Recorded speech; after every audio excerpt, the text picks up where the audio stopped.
Hello again, my friends. All right, I am excited this week because we are talking yet again about family adventures, and I can't believe that we are in our third season of this podcast, that we are able to do this. So I'm really particularly excited though because fall is my absolute favorite.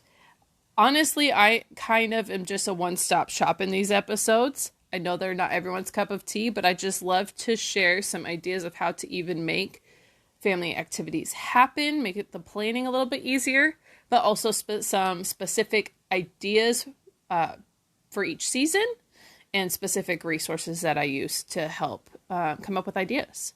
So kind of just taking all the things that I have learned and used that have worked for my family, and hopefully it'll help yours in the coming season as well. But before we dive in, I wanted to share this quote with you. And I'm not sure who said it, so anonymous. But here it goes. It says, quote, "In order to develop deep, meaningful relationship with your kids, you need to invest time in them. Even just committing to being home for family dinner several nights a week or taking 30-minute walk most evenings together can make a significant impact on family relationships in the long run. The time commitment doesn't have to be huge, but it does need to be consistent." So something to think about as we want to spend that time, right? As we start to plan and make that more of a goal and a priority. So before we get into the specifics, I wanted to recap a few ideas that I have shared that just help with planning in general.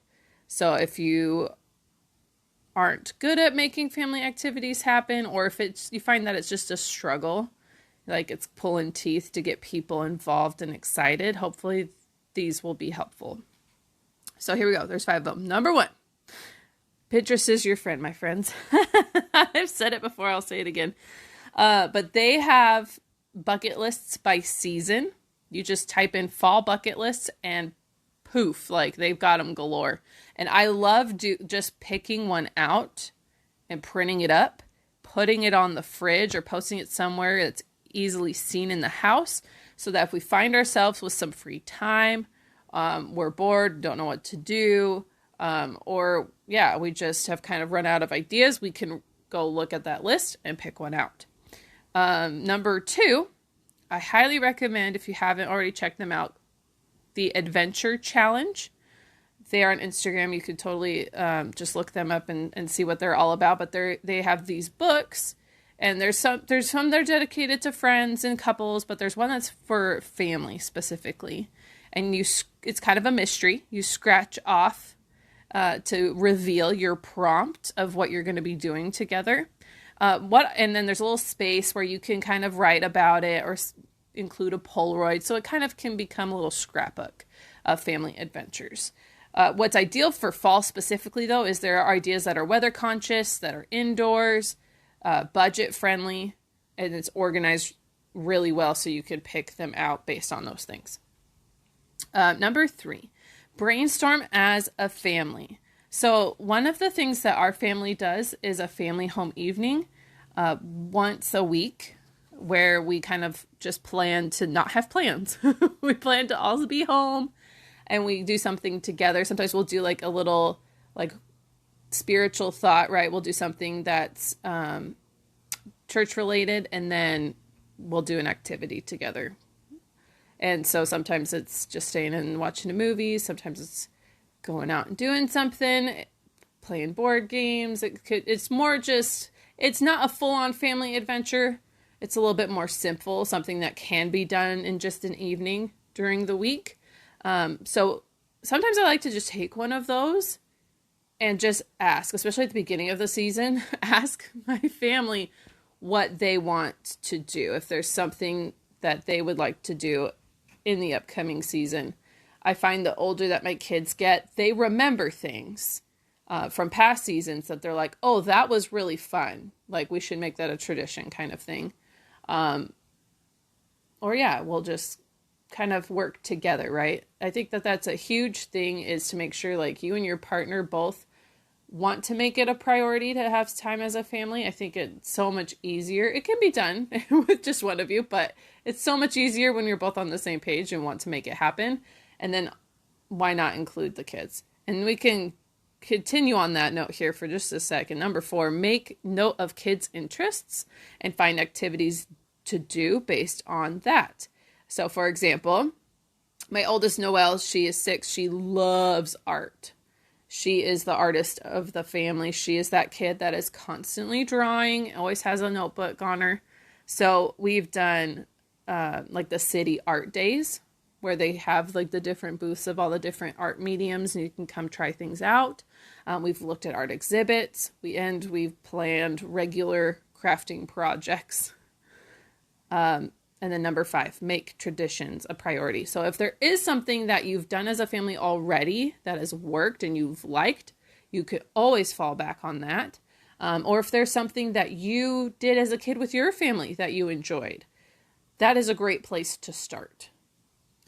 So like, for example, our state fair is happening right now. So that was a pretty regular tradition for my husband's family. And I've gone a few times. And so we've made that a tradition ever since we moved back to the state.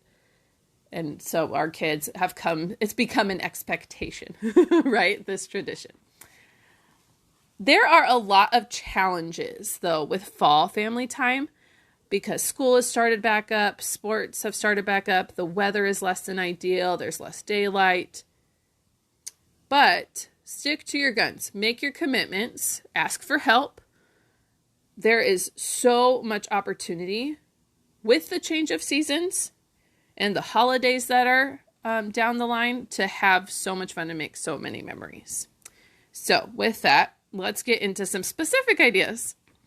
So I talked about during the summer family adventures, the theme days. So for summertime, it was honestly just to keep myself sane, to make sure that I did something fun with my kids every day because they're home from school and I didn't want to get, caught up in chores and have them in front of the screen all summer. So it was something to just kind of keep me in line. But honestly, we could do that any time of the year. So you could do themes like Friday night's movie night or Taco Tuesday, or if your family is a football family, you make sure to sit down and watch the game every week, that kind of thing. Next, if you live in a place where you have lots of trees, SmokyMountains.com has a map where you could track the potential of fall foliage. So you can kind of see the timeline of when it's going to be the most colorful, which I think is so cool.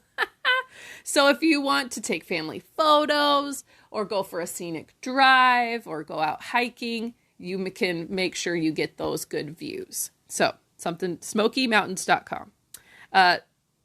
Next, there's always specific activities for your area. And so that there's those things that are just so you can't find anywhere else, right? So here are some examples of what those things are in my area here in the Pacific Northwest.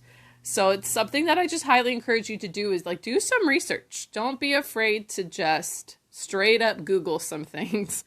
But for ours, I found salmon spawning, which sounds so weird, right? But it's that time of year. You could go to certain rivers and see the salmon returning from the ocean to lay their eggs, which I think is so cool. Troll hunting. We're not weird in the Pacific Northwest at all. Troll hunting. So there's this artist that has made these wooden trolls that are incredible, and they've kind of hidden them on certain trails and in certain parks and things around our area. So you can kind of go hunt for them, which I think is so super fun.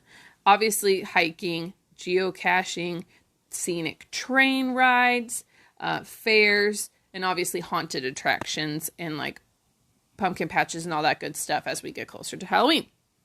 On that note as well, You Pick Farms, I've talked about that last season. You just have that change in the season though. So now you start thinking about going to You Pick apples, pumpkins, sunflowers. Also, make sure to check out new playgrounds around in your area. That's one thing I get hung up on my few playgrounds that are really close and convenient. But I have found that there are newer ones that have beautiful views, right? They're on the water. There are some that are even themed, right? There's one that's like a space theme. So they've got all sorts of like rocket ships and things to play on, which I think is super fun. And then there was one too we've gone to once that's like 20 minutes away from us that had like a life-size game board around the playground. So you could play there's like instructions, you could play a game. So something to look out for. Another idea is to volunteer. I think that, obviously the closer we get to Thanksgiving and Christmas, that is something that's on a lot of people's minds. So it gets really busy and harder. It gets harder to do, one, because of just all of the demand of the season, but also because there's lots of people that want to give back at the same time, right? Because it's just something at the forefront of our minds a little bit more than it is at other times of the year. So maybe start now. And a great place to do it is justserve.org, or they have an app as well that you can look at Just Serve. And there's tons of ideas specific to your area of service projects and things that need to be done. Things you could volunteer for. And then there's obviously the holiday specific things, trunk or treats, the turkey trot 5Ks when you get close to Thanksgiving, those kind of things. Make sure to be on the lookout and plan for those now. You could also host a chili cook-off or a murder mystery party, Friendsgiving. Another thing that we love to do in our house is like DIY decor. So we'd go out to like Dollar Tree and they have like the unpainted decor for every holiday, basically. So a lot of my Halloween decor was painted by Noelle like a year or two ago when she was a lot younger. So there's that. Or you could DIY your costumes. You could make candles. Such a fun season to kind of start staying in, right? And kind of doing some things yourself. I wanted to leave you with one final quote by Bradley D. Foster. And he says, quote, "It's never too early and it's never too late to lead, guide, and walk beside our children because families are forever."